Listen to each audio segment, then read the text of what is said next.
Good afternoon, everyone here at Bronx Innovation Hub and everyone who's joined us on Zoom. My apologies for a little bit of a late start. We're still waiting to see if we have enough people come in to be able to accept the bylaws. So I'm going to officially start our meeting. All right, so today it is May the 24th, 2022, another beautiful spring day, and we've got a fantastic program that's planned for today. And at this time, Miss Katie Miller is going to lead us in our invocation. Hello, Katie.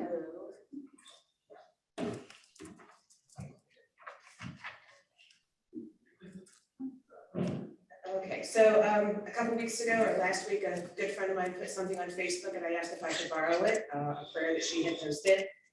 And she was kind enough to give me the go ahead. So it begins with take the time to read. It's the foundation of all wisdom. Take time to play. It's the source of perpetual youth. Take time to be quiet. It's the opportunity to seek God. Take time to be aware. It is the opportunity to help others. Take time to love and be loved. It's God's greatest gift. Take time to laugh. It's the music of the soul. Take time to be friendly. It's the road to happiness. Take time to dream. It's what the future is made of. Take time to pray. It's the greatest power on earth. Take time to give. It's too short a day to be selfish. Take time to work. It's the price of success. Thank you. Thank you for that. Awesome words, and ties in with mindfulness. Let's let time be our servant, not our master. And if you would join me in the Pledge of Allegiance. I pledge allegiance to the flag of the United States of America and to the republic for which it stands, one nation, under God, indivisible, with liberty and justice for all. And now also our four-way test. Is it the truth? Is it fair to all concerned? Will it build goodwill and better friendships? And will it be beneficial to all concerned? All right, you may be seated. So as I mentioned, we do have a very good program planned for today. And if you remember, just I think 2 weeks ago, we were fortunate to have Cynthia Snyder from Tuesday Musical. And today, we're privileged, and you'll be hearing from him a little bit later in the program, from Jon Fiume. And Jon represents the Akron Art Museum. And, you know, for a city the size of Akron, Ohio, to have what we have in our city and on our doorstep as it pertains to the arts is really nothing short of amazing. And so we all benefit culturally from the gifts that we have with the rich deposit of art here. I want to see now, as we move a little bit forward, I would like to call Mr.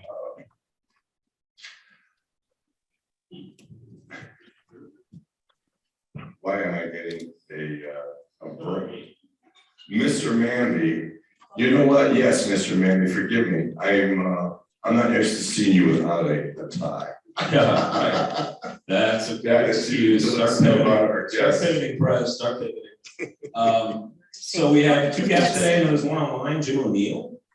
I don't know who his host is, or maybe he's just a guest. Jim, if you're there, do you want to tell us a little bit about yourself?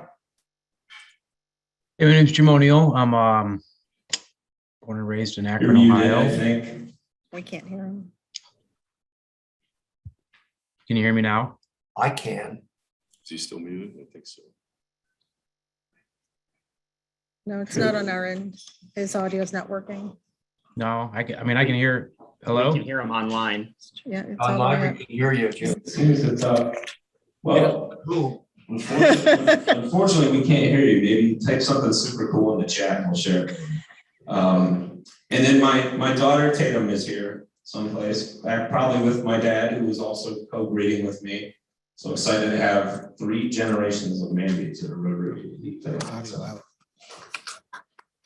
I did, I checked it. Thank This, you, Bill. this is Thank on. you.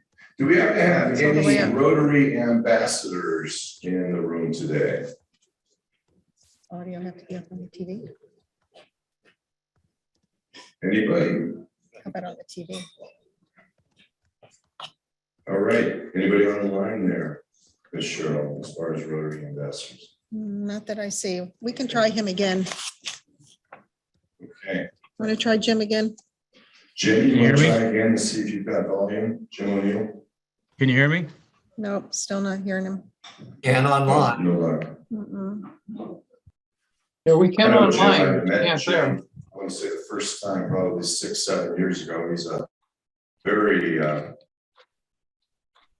real estate agent. And he had helped us in a purchase of a home. And just a great guy, very friendly, very helpful, a graduate of St. B's and just loves Akron. So glad to have you online, even if we can't hear you today, Jim. So it's a pleasure. We should be able to hear him now. We can hear you now. Let's try it. Who is Can he? you hear me? Is he? Yeah. Do it, my brother. Steve kind of wrapped it up for me, so I don't even know what Steve said. Oh, he's a guest. Yeah. You gotta tell us you're a family man, so come on. I've got 3 children. My oldest is 8, 5, and 2. The oldest and youngest are girls, and a boy in the middle. We live in the Fairlawn area now, and yeah, I've been in Akron my whole life. Love it here, and kind of excited to see what Rotary is all about. All right. Thank you so much, Jim, and it's great to have you here with us. Thank you. I'm excited to be here. Dr. McGregor has his hand up. Dr. McGregor, you have your hand up. I do. Can you hear me? Yes. So I was a ambassador of sorts. I attended the Hudson Gala last Friday and got to see the president of their club and numerous past district governors. And it was a very, very nice event. Excellent. Thank you for sharing with us. Also, we had a pretty cool Rotary meeting last week. We met over in Kenmore, right smack off of Kenmore Boulevard at the Rialto Theater. And there are a few folks in here that were there. And I wanted to see if we could have a couple short, brief little, testimonies or whatever. I see Steve nodding over there.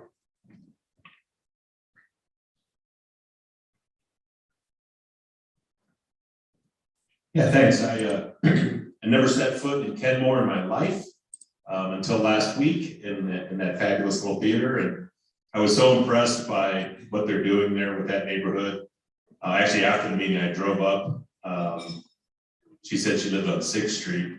So I drove up there and went up 6th Street. And man, the views from the backs of those houses has to be amazing up there. So just a little gem in our city that I'd never been in. I've been down to Kenmore like a million times, but never jumped off to see what Kenmore's all about. So look forward to one of their Friday night celebrations with music and getting down there and getting more involved in what that neighborhood's about. So it was great. Thank you.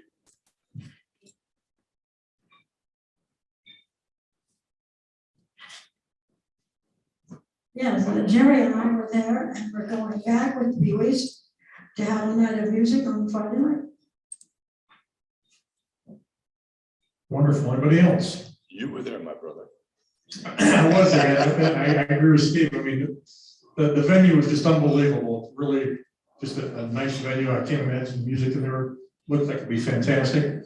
Can't see Steve, I him. did the same thing. I went up, drove up on 6th Street, and the views up there are amazing. So that's really cool. So thank you. Thank you all for sharing with us. And,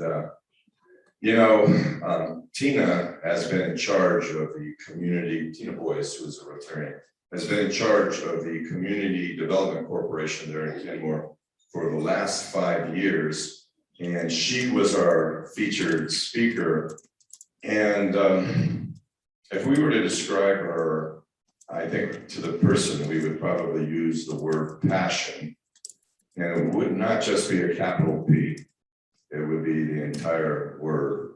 And she shared with us how she had quit a very successful job at the Akron Community Foundation to step back into the community where she was raised. And I think, Steve, did she say there were 5 generations of her family that had been in that area? Yeah, 5 generations. And boy, has she owned it. I wish you could see, and if you haven't been down to Kenmore, Steve going for his first time, the area is really coming alive. And her belief for our entire city is that when you have community connections that yield emotional responses, positive emotional responses, you literally have the glue for holding together communities. And so we see that going on in Middlebury with Zach Cole. We see it going on up in North Hill. I'm not sure, is Katie Beck, I believe, is up there. And then we see what's happening in Kenmore.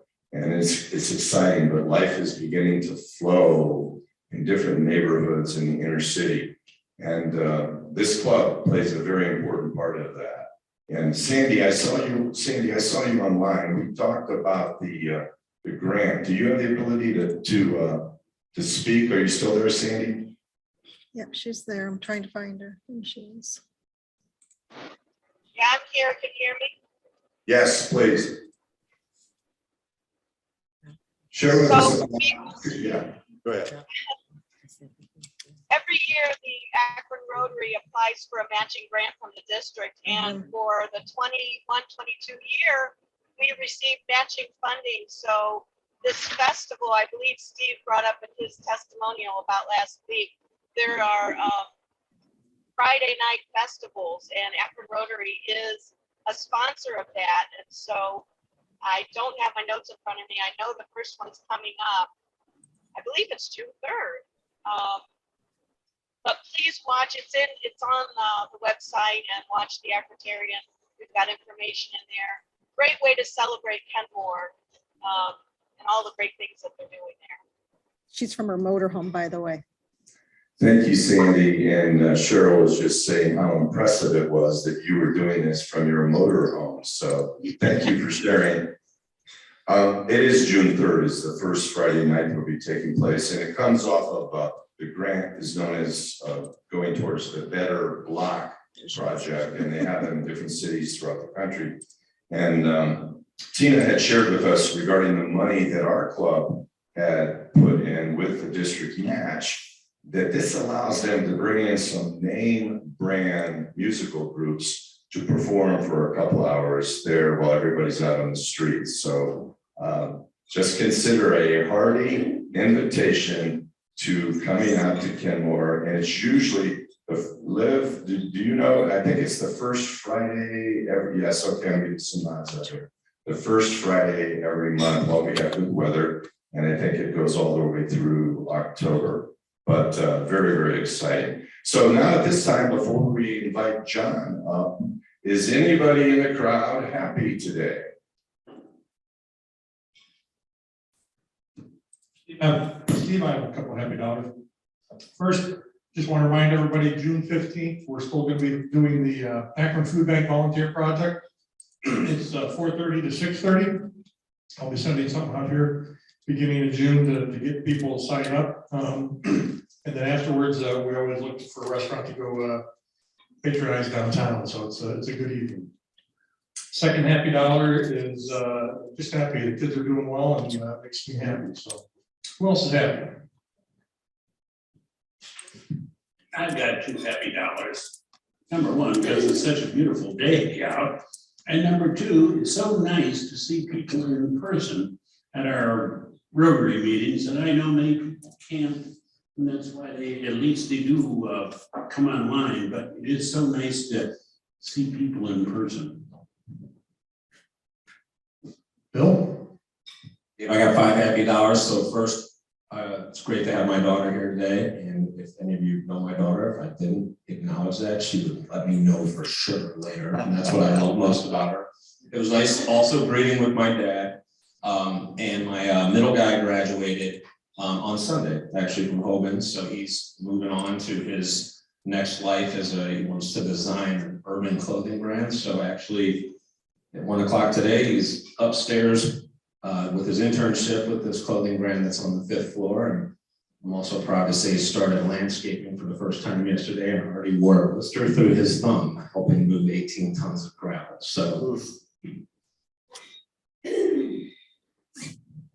Susan, hang on a second here. Dr. Rob and Yes, so I have a happy dollar. First, I want to introduce Liv Hyland, who is our counselor for Yara, our exchange student who will be arriving from Barcelona, Spain this coming fall. And we've had communication with Yara, and hopefully she'll get her visa approved so that she can arrive in time for school. Fantastic, thank you. Anybody else have? online. Online, go ahead. I'll take it before you go online. Oh. Sorry. Go ahead, Steve. I have 2 happy dollars. One is for Cheryl's dear husband, Steve, who is recovering. He fell and broke 3 of his ribs. And so that's a tough recovery. Thank you. And trying to sleep can be a very, very big challenge. So God bless Steve and God bless you during this season. And then additionally, it is great to have the 3 generations of the Mambies and to have Mr. Andrew Grover with us from Cleveland. And we love you, buddy, and it's great to have you. Cheryl online. Dr. Rob. Dr. Rob. I have 5 happy dollars. First 2 are from my buddy John Daly, who is very with it today, so he's eating his lunch.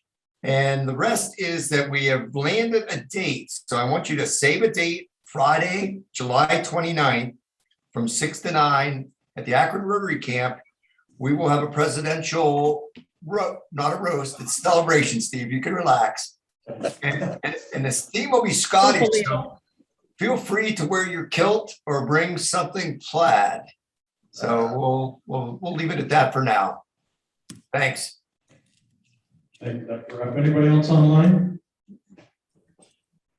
No, I sir. see you raised hands. Nope. I think that's it, Steve.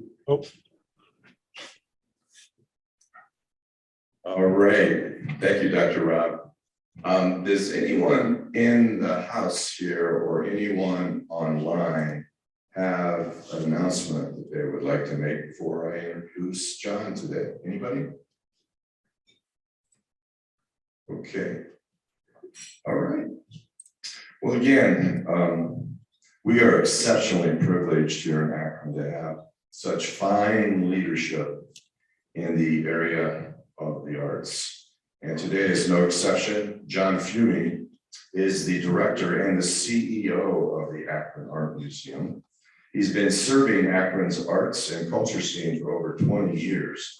And his past contributions have included serving on the boards of the Akron Art Museum, Weathervane Playhouse, another great place, ArtsNow, and Stan Hywet Hall and Gardens. He's currently a public arts commissioner for the City of Akron, a board member of Leadership Akron, a member of the Diversity and Inclusion Committee for ArtsNow, and a member of the Arts Advancement Council for the University of Akron. As of February, he is serving as the John S. Knight Director and CEO of the Akron Art Museum. In his spare time, John does enjoy art, travel, and all facets of wellness, including hiking, biking, and physical conditioning. He currently resides in Akron with his partner, Mark, from Mustard Seed Market and Cafe, and for 14 years as Vice President of Retail Operations for Richmond Pharmacies. It is our privilege to have you here today. John, please come and share with us. Share my screen. Well, good afternoon, everyone. Really glad to be here. Some of you I know, some of you I haven't seen in quite some time. And it's been wonderful to see people back in person. And certainly the opportunity to share what I'm going to call this chapter of my life here at the Akron Art Museum. I'm trying to figure out where the sharing button is here. Maybe access, right? All right. There you go. Perfect.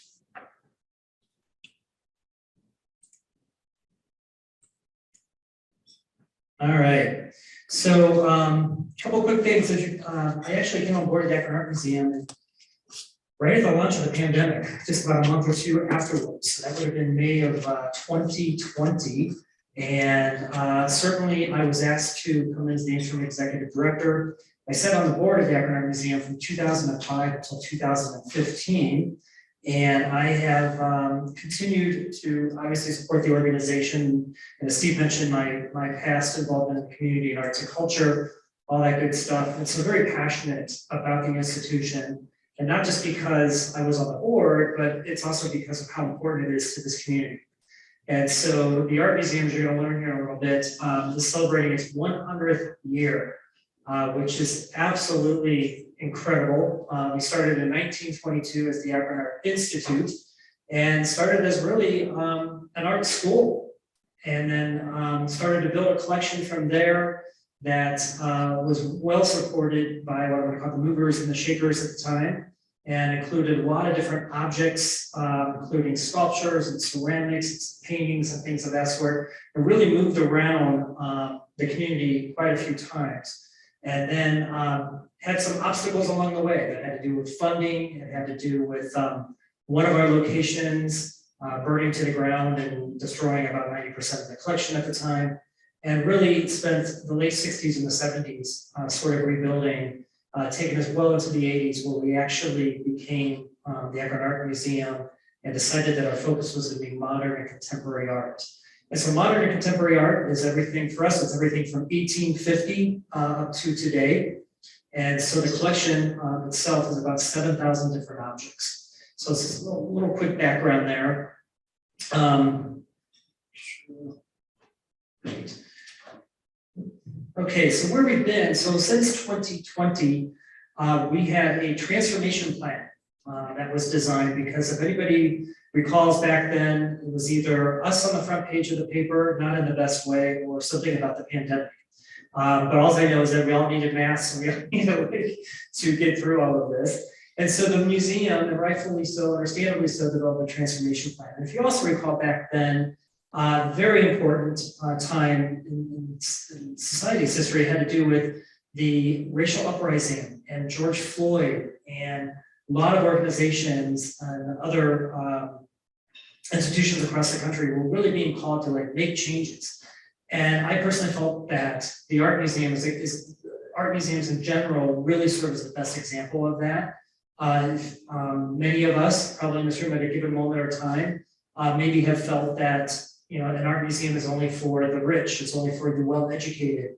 And so certainly obstacles have been there. If you look at collections across the country, including our own art museum, a lot of them were built, the artists were white males.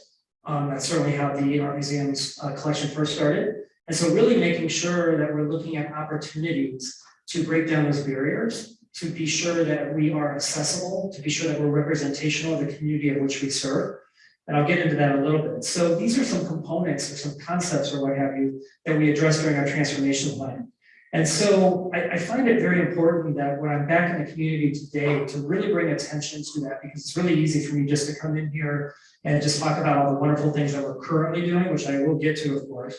But I also find it very important because we are here for the community. You are all members of the community. And I think you deserve to understand where we've been and why, and why we're doing what we're doing. So the transformation plan was built upon a platform of diversity, equity, accessibility, and inclusion. It included a board transformation, meaning that we changed board terms, we removed the financial barriers to be on the board. We've also rebuilt the board to be representational of the community, again, of which we serve. We revamped our mission statement. We actually established values for the first time. We designed a curatorial vision, which says to all of you, this is where we're going with the collection. And we also improved the culture. So really concentrated heavily on rebuilding a healthy culture that is very inclusive, that everyone that is staffed at the museum feels like they're part of decisions being made, their voice can be heard, things of that sort. So the best example of that is traditionally in art museums, you have your executive director at the top, and they sort of have their vision and everything just funnels down. The way we do it at the Akron Art Museum is we build that vision together, which would also include talking to security guards or talking to the building operations folks or people that really don't interact with the art, but they do interact with our visitors, and so their voice is important as well. So I did include a statement of DEAI here. I'm not going to read it all, other than to say that we are really committed to valuing diversity, fostering equity, and creating accessible and inclusive experiences with art. So everyone can feel a sense of belonging. And that's the biggest takeaway from that statement. So that no matter who in this community, they feel they can come to the Akron Art Museum and feel like they're welcome. Our mission statement is to invite all people to enrich their lives through modern and contemporary art. So pretty straightforward. And then the values is this, that we believe in the value of art and artists and the power of museums to inspire and educate. And I'll go through some of our programs, but it's really important to look at art museums, not just because we have beautiful galleries, but also because we offer incredible programs that people can experience that can tie back to the art. And then we believe in working with and for our community. So it's an honor for me to be standing here with this afternoon in front of all of you to be able to provide a program for your organization, but also know that we welcome all of you back to our organization for any given reason or what have you. So I really wanted, one of the areas that I've concentrated on is really being sure that that community outreach is extremely strong and that the Art Museum doesn't sit on as a elitist institution that is not going to interact with the smallest organization or what have you. So if any of you have ideas or things of that sort, we really welcome those opportunities to collaborate. And we believe in fostering a culture of respect.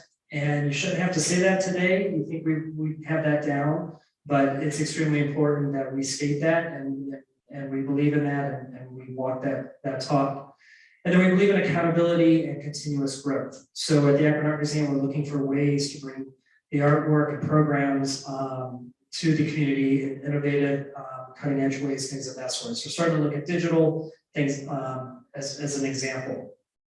And then our curatorial vision, as I mentioned, is definitely inspired by our statement of DEAI, but it really talks about supporting artists who have been historically marginalized. So again, taking a look at regional artists, minority artists, again, being representational of our community, and then championing artists whose artwork expands, redefines, or rejects traditional mediums. So the Akron Art Museum throughout its 100 years has always been innovative in seeking out artists or adding artists' work to the collection that has been pretty proactive. We've been responsible for launching many famous artist careers. We were the first, maybe to provide them an exhibit or what have you. So we're going to continue with that. And then also, as I mentioned, promote and display the work of regional artists. So we have a high concentration. When we say regional artists, we really talk about everywhere from Buffalo, Pittsburgh, the Great Lakes region, as well, of course, those artists here in Akron. So where are we going? As I mentioned, we are celebrating our 100th anniversary and pretty excited about that. Some basic information to get out of the way because my team would say, well, didn't you tell them when we're open? Anyhow, we are closed Mondays and Tuesdays and open Wednesday, Friday, Saturday, Sundays, 11 to 5, Thursdays, 11 to 8, and Thursdays are free. And so that's great. Second Friday of each month is also a late Friday, so great for date night, grab dinner afterwards. And then we do business memberships and things of that sort where all their employees are actually members of the Art Museum. So what we have going on at this time, we have a phenomenal photography show. I should mention about 40% of our collection is actually in photography. And in the art museum sector, the Akron Art Museum is actually known as one of the top museums across the country with our photography collection. It really was built up during the 1980s, and quite frankly, this is probably the desire of the executive director and the curator at the time. But we've been very fortunate to have the photography collection And we actually provide an award called the Night Purchase Award for Photographic Media. And we've been doing that for the past 30 years. So right now we have a show that's honoring the last 30 years of winners in that show. And that's actually going on just for like another couple of weeks here until June 5th. But this year's winner is Zanelli Muhali, and this is a perfect example. Zanelli is fairly well known, but we are one of the few museums in the United States that actually have some of their works. And South African photographer, and we do have these two images are the ones that we purchased. And again, this is just showing being cutting edge, I should say, of being able to have Zanelli Muhali in our collection. And these photographs are actually self-portraits and are one of the best that they're currently offering. So if you get a chance until June 5th, phenomenal show. And then along the same lines, we have a show happening until September 11th called Reflections on Perception. And this is a really interesting show because it really uses artists are using reflective techniques in creating the artwork. And so it's a different way to ponder the artwork. And so we're really happy to have this show. Again, the majority of the artwork is coming from our own collection. And then coming on June 1st is a really cool show from Studio UT of South Africa that really focuses on Cape Town. And so we really try to bring a little bit international into the galleries as well. And then coming later in July is the Front Triennial, where we are actually working with curated storefronts in town here, the University of Akron, and then the Cleveland Museum of Art, Oberlin, and it's called a triennial, so it's taking place throughout the entire region. And we are, it's called Gods of Dust and Rainbows, and it's taken from a poem by Langston Hughes, and aims to promote contemporary art as an agent of transformation, a mode of healing and therapeutic process. So our presentation is going to be focusing on artists who employ materials to create craft-based artwork as a means to cope and explore relationships between objects and lived experience. So it's promised to be very exciting. Again, something great to see. It's just nice that we are back to bringing exhibitions into the museum. So, any questions about the exhibitions? Or anything that I've already made mention of? So I'll move over to the programs. So prior to COVID, we had a cafe, and then as COVID forced most of us to sort of take a look at what we were offering and why we were offering it, we realized the cafe was not really adding much to the museum. And so we rededicated that space to what's called Art Bar. And then we had our library that really wasn't being used, and we rededicated that space to called Open Studio. And so these are maker spaces that are completely open while the museum is open. And so you can just come on in and with your children, Art Bar is for children and adults. I say children, probably any child over age 5 or what have you can create. We have all of the materials. It's all self-directed. On the Open Studio part, that's really for the toddlers, and they're able to come in there and play as well.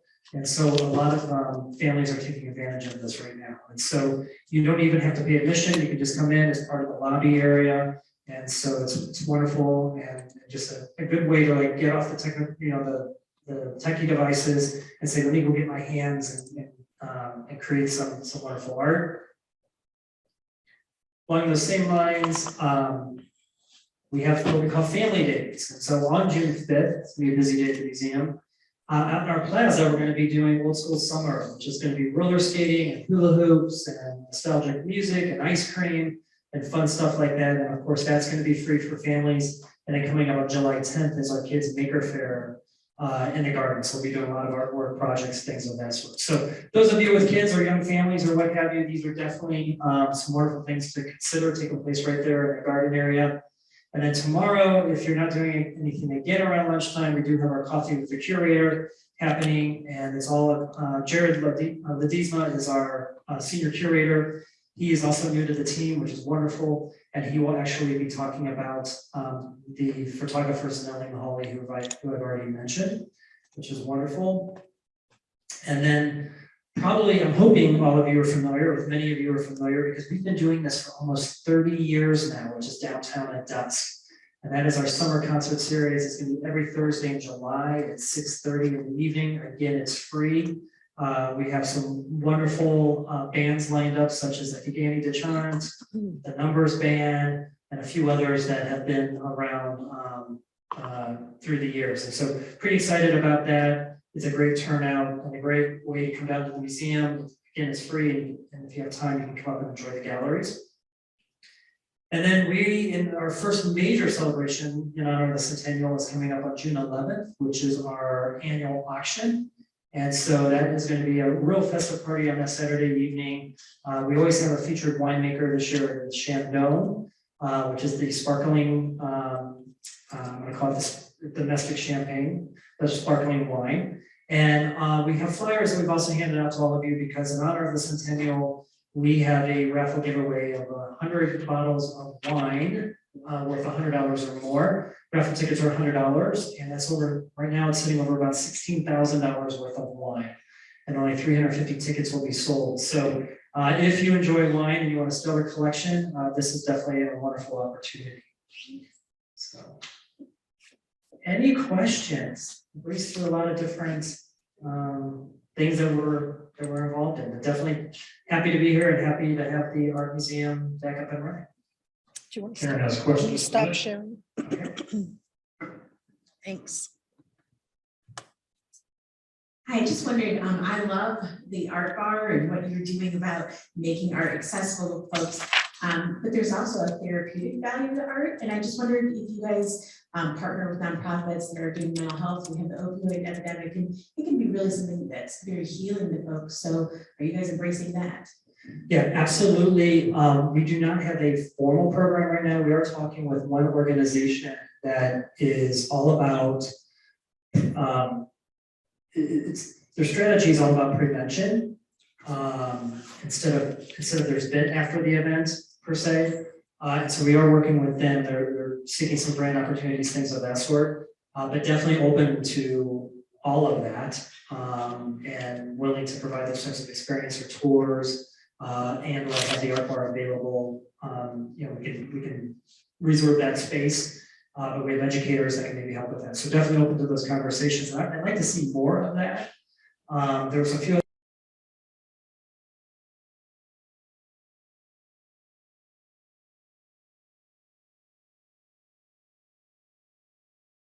to be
they're visiting.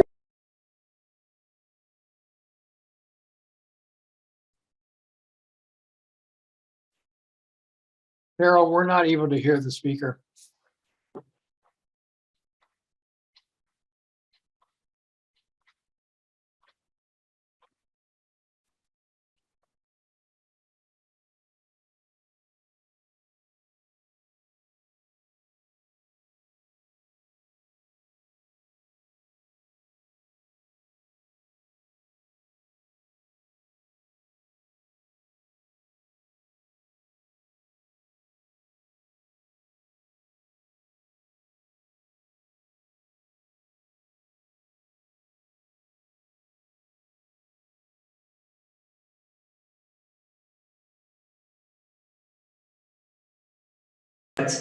We are, as a state, we are extremely rich in arts and culture, and that's definitely, so, you know, executive director has wear many hats, and so one of the hats that I wear is really advocating to bring dollars to this region, specifically to the Akron area in arts and culture, that are coming from the state budget, and certainly also coming from the additional recovery dollars that the state has yet to define where to go. So we're really very active in making sure that arts and culture is not being left in the dust. And that doing that both on a state level, but also here locally to make sure that we get that fair share, because that's just what makes a community very rich, right? It helps to retain people and things of that sort. So great question. Tom?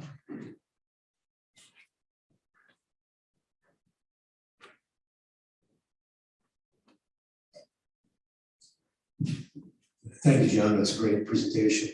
How does the museum decide what pieces to try to acquire? Is it an internal decision only, or do you take input from other resources? And how do you budget for that? Yeah, so a couple of different ways. So far as consideration is given, we have a collections committee, and that's made up of board members and even some outside community members. So we will receive requests, we'll receive donations, or we will also receive people or solicitations, I should say, to purchase artwork. We have funds that are set aside specifically, endowments that are set aside for specifically for the purchase of artwork. So it doesn't become part of the yearly operational budget. But what does become part of that operational budget is the conservation of the art. And so if you've driven by the art museum, you see some of the sculptures out there. One of those sculptures that's actually up in the garden right now is going to need to be conserved, and that's easily $30,000. So we try to get grants for that, or we try to plan for that. But the rest of it is really coming from the endowments. We have endowments that are specific, defined for the purchase of artwork, and that really helps with that. We did purchase one piece when we reopened last year. And that was wonderful, and we have it on the docket to purchase another piece, again, an up-and-coming artist from the New York City Gallery, and hopefully to bring them in. But that will be presented to the collections committee come June. So it's interesting. We've had people just drop off artwork and just think that we'll just put it right up on the wall. And there's a process, everything from making sure that we do condition reporting to how it's being handled. And the fact is that you just can't drop off a piece of artwork. We immediately have to, put it in a special room and all that good stuff. So we don't take on the liability and that type of thing. But at the end of the year, people like to donate their art for tax write-offs and things of that sort. So, yes. So John, does the art museum sell art ever? No. So if I came in and offered you $5 million for a piece, you and I will go have a talk, and probably a cocktail across the street. I want to learn more about that. No, so we've not. It's not part of our practice to sell, but we have sold one piece on the past when I was on the board, and it was done very strategically, and the funds from that went right into the endowment for the purchase of future artwork. And the whole topic of deaccessioning is a very sensitive topic in the art museum world. It's something that we haven't taken on yet because of being in this rebuilding phase. But there are times in the history of an art museum where they really probably should take a look at their collection to say, hey, why is it that we have whatever it may be? And there could be opportunities to DSS, but it's really important where those funds are going. So what's happened here during COVID, you've seen some art institutions perhaps that actually were selling off part of their collection because they wanted to support their operations. Well, that's not the best way to support the operations. They should be taking a look at other ways to fund those operations or changing the needs of the operations in general. So we really want to make sure we keep the artwork as a priority and making sure that if there's if we are going to take that type of step, that we would do so in a way that those dollars would go into preserving the collection or 100% dedicated back to the collection in some way, shape, or form. Hey, John, first of all, thank you for helping to stabilize an unstable situation in our museum. Appreciate your efforts very much. Secondly, you have open studio and an art bar. May I suggest an open bar and an art studio? You might do just as well there. I guess my question is, I was involved in Cleveland when we did the levy for the arts, tax money for the arts. Any talk of that in Summit County and getting some tax support money for our arts and culture? Yeah, so first of all, we do cocktails with the curator as well. Just tomorrow's coffee. I heard that about $5 million. Yeah, exactly. Yeah, so did you work on the tobacco tax? Yes. Okay. Yeah, I have been in conversation, so Steve mentioned my bio, ArtsNow. ArtsNow is a phenomenal organization. I think you've had Nicole Wallet here in front of all of you. I helped to found that organization, promoting arts and culture in Summit County, which is very important. It's done a stellar job. And so we've had those kind of conversations and trying to think about how can we get there.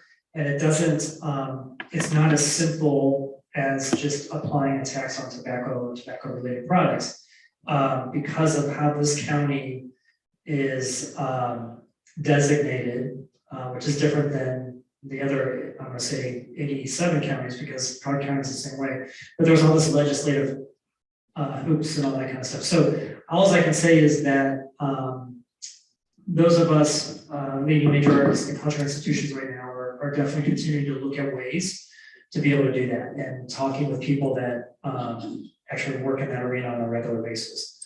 So as many of you are probably aware, the zoo is sort of an exception. They have their own levy, that type of thing. So I would love if we could get to something here in this county that all of us arts and cultural institutions could benefit from, because it would really help to take some of that pressure off, and also I think, quite honestly, bring attention to the broader community on the importance of these organizations. Anything? Q. I believe is an art space which is adjacent. Summit Art Space. Are you involved with that or? We are, yes, we have a great collaboration with them. So we support, we work together on programs. So they have a series happening right now. I don't want to misspeak, but I want to say it's like the second Friday of every month or what have you. They have an art walk, and so we participate in that program as well. And that's the only program that we're currently working on. But we have our curatorial team and programming teams, and their teams are always working together. So definitely, they're focused on local artists and also creating a maker space for those artists, studio space, things of that sort. That's probably where you want to go for your art bar or for your your drinks or whatever. But it's a wonderful compliment, and any way we can strengthen that relationship is even better. Heather Meeker is the executive director. She'd be someone great to put on your list if you've not done so. Yeah. So I got one last question. If we promise not to tell, would you tell us what your favorite exhibit is right now at the art museum? Oh, my favorite exhibit? Yes. Oh, the exhibit is going to be the responsibility to reveal the 30 years of our photography. It's at the heart and soul of our collection. It's really unique too because you're going to see some photographs in there that you would never guess are photographs, and it just is. It's just done very, very well. And I think anybody could walk through there and find a photograph that just really inspired them or what have you. And then they have these new acquisitions from Zanelli Mahali. We're very fortunate to have those in this collection. So if I could just mention two other quick things. So you have the View magazine, which I believe Mel handed out. You certainly have the little raffle thing with the QR code, if you'd like to participate in that. But we also provided you with 2 passes to come visit the museum. Again, we're free on Thursdays, so don't try to use them on a Thursday. But definitely would welcome the opportunity to see all of you, and also know that if any of you have ideas or collaborations or anything of that sort that you want to talk about, I'm more than willing to give that time and have those discussions. Great, thank you. If you can do one more thing. Sure. One winner. One friend here. Tickets. 228201. No,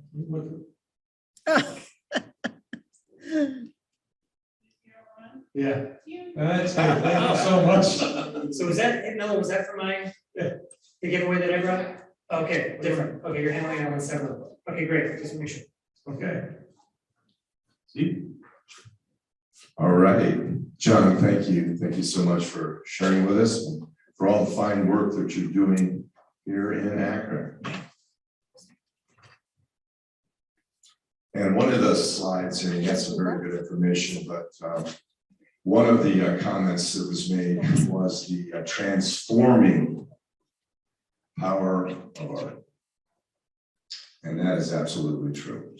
And we've all been touched by it. Whether it is actually paintings, photographs, music, you name it, plays, art is powerful.